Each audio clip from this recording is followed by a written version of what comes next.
Aujourd'hui, on va parler de la vie et de la guerre, l'un étant inclus dans l'autre. On va en parler parce que dans vos vies, dans ma vie, a priori d'occidental lambda, je mène plein de projets. Des plus petits, personnels, acheter une baguette, faire un déménagement, ou plus importants, plus collectifs, plus difficiles, plus complexes, par exemple un projet d'entreprise important. Il y a une catégorie de projets qui est plus importante que toutes les autres, par l'engagement, par la complexité, par l'enjeu même, c'est la guerre. Et du coup, c'est peut-être intéressant de regarder ce que disent les théoriciens à ce sujet, et de regarder ce qu'on peut prendre et transposer dans nos vies. On va le regarder selon trois axes. Le premier, ce sera la friction, le deuxième, ce sera l'apprentissage, et le troisième, je le garde secret jusqu'à la fin.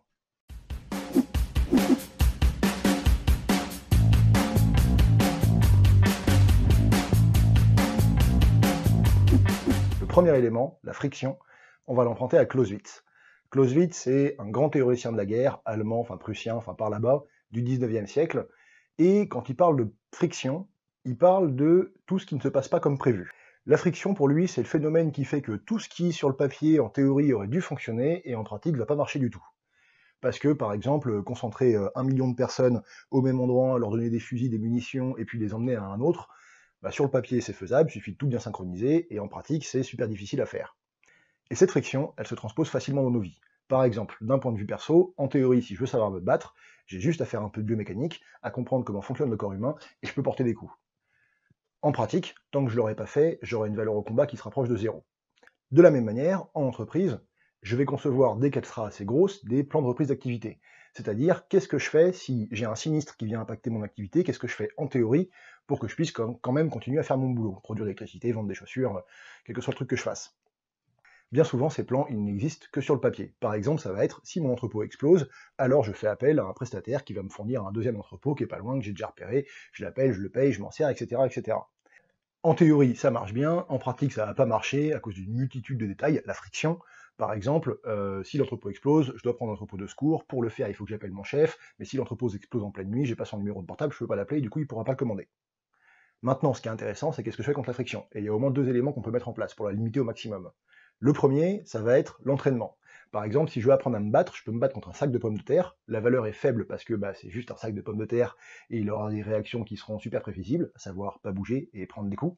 Et si je suis les enseignements de Clausewitz, ce que je vais faire, par exemple, c'est plutôt que de me battre contre un sac de pommes de terre, je vais choisir un sparring partner. Certes, il va pas me porter des coups, c'est la limite de l'entraînement, mais il va bouger différemment, il aura des réactions aléatoires et du coup, il va mieux m'apprendre à me battre dans la vie réelle. La deuxième chose qu'on peut faire, selon Clausewitz, c'est travailler avec des gens qui savent de quoi ils parlent, qui l'ont vécu pour de vrai. Mon sparring partner, je peux prendre n'importe qui, mais j'ai tout intérêt à prendre quelqu'un qui sait se battre. Comme ça, ses réactions et son apprentissage seront plus proches de la réalité. De la même manière, si je reprends mon plan de reprise d'activité sur Sinistre, j'ai tout intérêt à, entraînement, le faire dans des conditions les plus proches des conditions réelles, c'est-à-dire tester mon plan, non pas en pleine journée quand tout le monde est prévenu, mais en pleine nuit quand personne ne sait que ça va arriver, et deux, concevoir ce plan avec quelqu'un qui l'a déjà vécu.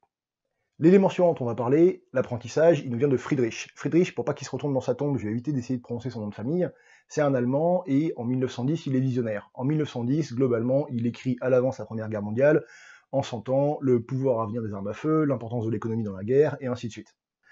Et Friedrich, s'il y a un apprentissage qu'il fait de l'histoire de la guerre, c'est qu'il y a des limites à l'apprentissage qu'on peut faire en étudiant l'histoire de la guerre. Et là où Friedrich est un gars malin, c'est que plutôt que de tout miser sur l'apprentissage ou de le rejeter en bloc, en somme plutôt que de dire tradition ou progrès, il va regarder l'histoire de la guerre dans son intégralité et essayer de séparer deux parties, ce qui relève des circonstances et ce qui relève des lois générales. Et je vous invite à faire la même chose pour vos projets. Pour l'expliquer, je vais prendre un exemple qui m'est arrivé. Cet été, j'ai une cliente qui m'a contacté pour organiser un séminaire et il se trouve qu'on a gagné cette mission. Qu'est-ce qui relève des circonstances, qu'est-ce qui relève de la loi générale? C'est toute la question. Ce qui relève des circonstances, c'est le fait que la cliente a besoin d'organiser un séminaire et qu'elle appelle à ce moment-là. En vrai, ça aurait pu être n'importe quoi d'autre. Ce qui arrive de la loi structurale, c'est que je vais lui répondre et investir quelques heures dans son sujet alors même que je suis en vacances. Et je vais le faire alors que je suis en vacances parce que je suis dans une entreprise où j'ai une grande liberté de travail et où du coup, entre guillemets, je travaille quand je devrais pas et parfois je travaille pas quand je devrais. Ici, j'ai envie de mettre des réserves. Je suis certainement pas en train de faire la promotion du travail en vacances, c'est pas du tout le sujet. Ce que je suis en train de regarder, c'est que structurellement, je suis capable de répondre à cette cliente alors que je suis en vacances parce que par ailleurs, j'ai les conditions qui me permettent de le faire. Et ça nous amène au troisième thème, mon thème secret, un thème qu'on retrouve chez tous les auteurs, et je vais prendre une maxime de Sun Tzu pour en parler. Il dit, si tu veux gagner la guerre, tu n'as pas besoin d'une armée qui a envie de gagner, tu as besoin d'une armée qui a envie de se battre. Avoir envie de se battre, plus que d'avoir envie de gagner, c'est ça qui explique, plus que les fusils, plus que les chevaux, comment 200 Espagnols peuvent vaincre 20 millions d'Aztèques. C'est ça aussi qui explique comment est-ce que des talibans et des kalachnikovs peuvent vaincre des avions et des Américains. Si on le transpose, avoir envie de se battre plutôt que d'avoir envie de gagner, c'est-à-dire préférer le chemin à la fin, c'est ça qui explique pourquoi est-ce que celui qui va maigrir, c'est celui qui a envie de manger des haricots verts plutôt que celui qui veut être maigre.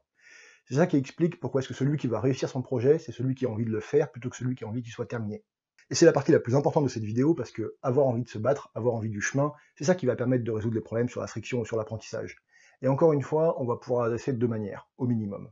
La première des manières, elle est peu satisfaisante, mais j'en parle parce que je pense qu'elle joue un grand rôle dans nos vies, c'est de changer l'objet de ce qu'on a envie de faire. Par exemple, puisqu'il est difficile pour le professeur de créer chez les élèves l'envie qu'ils se comportent bien, il va leur distribuer des bons points, et il va leur donner envie d'avoir des bons points. Et à partir du moment où les élèves ont envie d'accumuler des bons points, qui est une récompense qui est facile, immédiate, et qu'on peut sentir, eh bien le prof obtient le résultat désiré. Mais c'est peu satisfaisant parce que à terme, ça tient pas.